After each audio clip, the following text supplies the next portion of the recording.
दोस्तों, आप सभी का स्वागत है। आज की कहानी का नाम है मेहनत का फल। मेहनत का फल, जी हाँ दोस्तों। तो चलिए कहानी को शुरू करते हैं। एक नगर में प्रतिष्ठित व्यापारी रहते थे, जिन्हें बहुत समय बाद एक पुत्र की प्राप्ति हुई थी। उसका नाम चंद्रकांत रखा गया। चंद्रकांत घर में सभी का दुलारा था। अति कठिनाइयों एवं लंबे समय इंतजार के बाद संतान का सुख मिलने पर घर के प्रत्येक व्यक्ति के मन में व्यापारी के पुत्र चंद्रकांत के प्रति विशेष लाड़ प्यार था, जिससे चंद्रकांत को बहुत बिगाड़ दिया। घर में किसी भी बात का अभाव नहीं था। चंद्रकांत की मांग से पहले ही उसकी सभी इच्छाएं पूरी कर दी जाती थी। शायद इसी के कारण चंद्रकांत को न सुनने की आदत नहीं थी और न ही मेहनत के महत्व का आभास था। चंद्रकांत ने जीवन में कभी अभाव नहीं देखा था, इसलिए उसका नज़रिया जीवन के प्रति बहुत अलग था। और वहीं व्यापारी ने कड़ी मेहनत से अपना व्यापार बनाया था। ढलती उम्र के साथ व्यापारी को अपने कारोबार के प्रति चिंता होने लगी। व्यापारी को चंद्रकांत के व्यवहार से प्रत्यक्ष था कि उसके पुत्र को मेहनत के फल का महत्व नहीं पता है। उसे आभास हो चुका था कि उससे लाड़ प्यार ने चंद्रकांत को जीवन की वास्तविकता और जीवन में मेहनत के महत्व से बहुत दूर कर दिया है।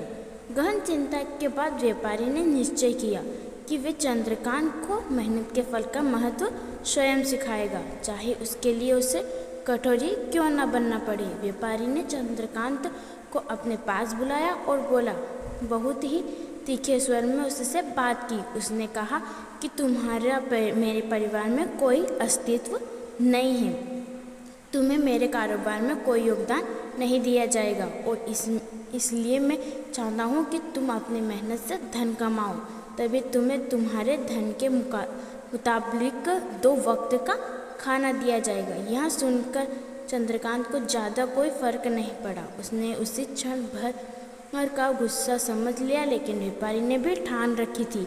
उसने घर के सभी सदस्यों को आदेश दिया कि कोई चंद्रकांत की मदद नहीं करेगा और ना ही उसे बिना धन के भोजन दिया जाएगा। चंद्रकांत से सभी बहुत प्यार करते थे, जिसका उसने बहुत फायदा उठाया। वो रोज़ किसी न किसी के पास जाकर धन मांगता और अपने पिता को दे देता और व्यापारी उससे उन पैसों को कुएं में फेंकने का बोलता। जैसे ही चंद्रकांत बिना उलझन के फेंक आता और उसे रोज़ भोजन मिल जाता। ऐसे कई दिन तक चलता रहा, लेकिन अब घर के लोगों को रोज़ रोज़ धन देना भारी पड़ने लगा।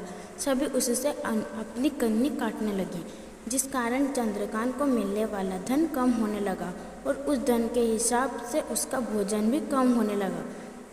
दोस्तों, एक दिन चंद्रकांत को किसी ने धन नहीं दिया और उसे अपनी भूख को शांत करने के लिए गांव के अंदर जाकर कार्य करना पड़ा। उस दिन वो बहुत देर से थका हारा व्यापारी के पास पहुंचा और धन लेकर भोजन मांगा। रोज के अनुसार व्यापारी ने उसे वो धन कुएं में फेंकने का आदेश दिया।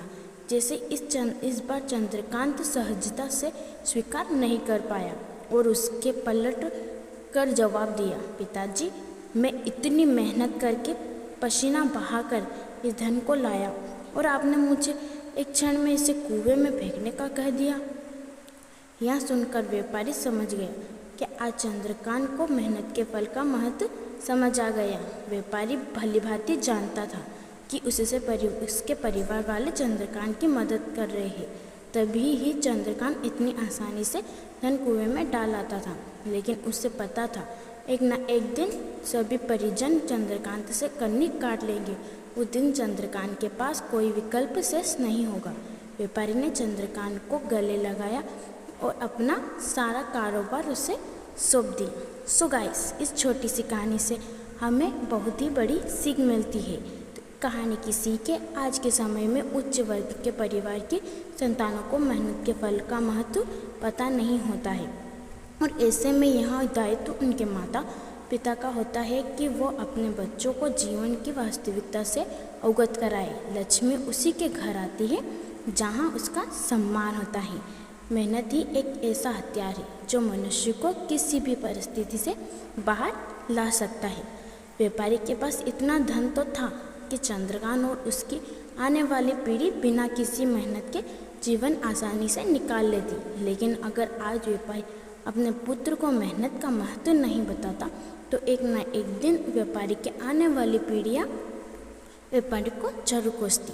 सो गाइस, आप सभी का बहुत बहुत धन्यवाद और बने रहे हमारे चैनल JK हिंदी कहानियों में। अगली कहानी लेकर हम जल्दी आएंगे।